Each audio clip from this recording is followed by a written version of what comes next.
नमस्कार, आप देख रहे हैं नई आवाज न्यूज चैनल। मैं हूं आपके साथ अंशु। खबरों का रुख करते हैं।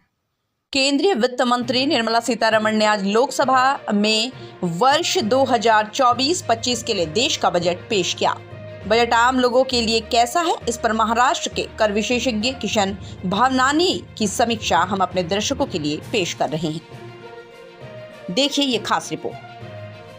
चैनल के दर्शकों को मेरा प्रणाम वंदन। मैं एडवोकेट किशन सन्मुखदास भावनानी, गोंदिया, महाराष्ट्र से।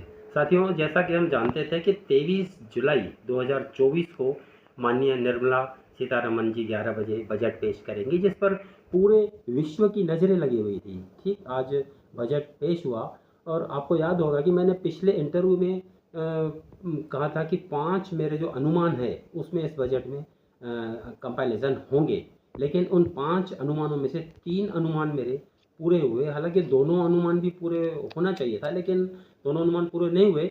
उन 5 अनुमान में ऐसा था कि मैंने कहा था कि इनकम टैक्स स्लैब में 3 लाख रुपए से बढ़ाकर 4 लाख रुपए किया जाएगा, लेकिन हुआ ऐसा ही कि इनकम टैक्स स्लैब में 1 लाख रुपए चेंज हुआ, लेकिन उसमें ऐसा हुआ कि स्लैब में 1 लाख रुपए उन्होंने चेंज किए। जैसे 3 से 6 लाख रुपए तक की स्लैब में 5% टैक्स था, तो उसमें 3 से 7 लाख रुपए तक के स्लैब कर दिए, उसमें 5% उसमें टैक्स है। यानी अगर पाँचों अपन ने स्लैब को मिला है तो करदाता को 17,500 रुपये एक्स्ट्रा मिलेंगे, उसकी जेब में जाएंगे।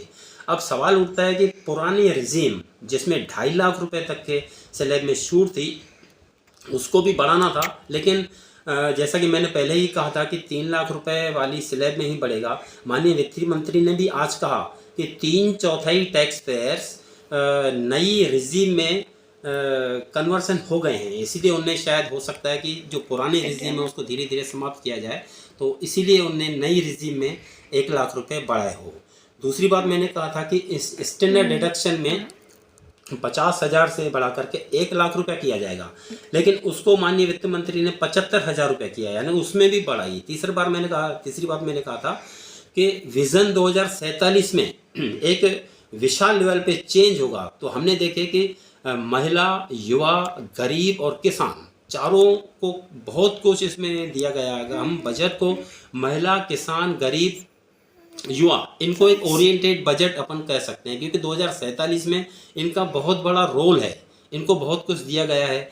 हमने देखे कि मैंने कहा था कि सेक्शन 80C में चेंज होगा, लेकिन उसमें कुछ चेंज नहीं हुआ।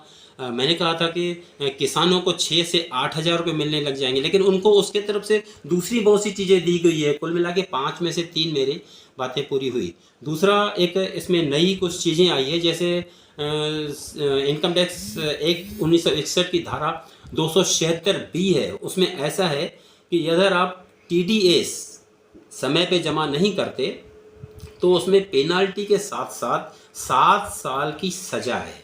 अभी आज वित्त मंत्री ने उन 7 साल की सज़ा को रद्द कर दिया, यानी सिर्फ आपको पेनाल्टी लगेगी। दूसरा, हमने इसमें देखे कि कैपिटल गेन जो अभी तक 20% पेड किया जाता था, उसको घटा करके माननीय वित्त मंत्री ने 12.5% कर दिए, जो वो एक बहुत अच्छी बात है। तीसरा, हमने देखे कि जो युवाओं को एक साल की इंटर्नशिप, 1 करोड़ युवाओं को 1 साल की इंटर्नशिप दी जाएगी, उसमें 5,000 रुपये उनको प्रति माह स्टाइपेंड भी मिलेगी। मुद्रा लोन, शिक्षा लोन, उसके ऊपर बहुत सी चीज़ें की गई है, इनकी जो लिमिट है वो बढ़ाई गई है।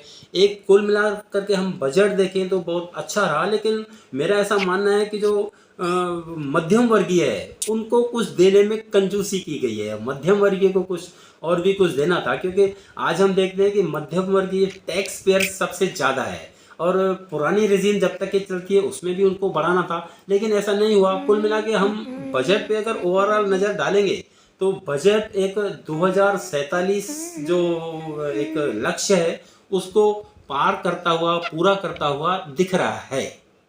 आपका बहुत बहुत शुक्रिया। फिलहाल की खबरों में बस इतना ही। बाकी खबरों के लिए देखते रहिए नई आवाज न्यूज चैनल। नमस्कार।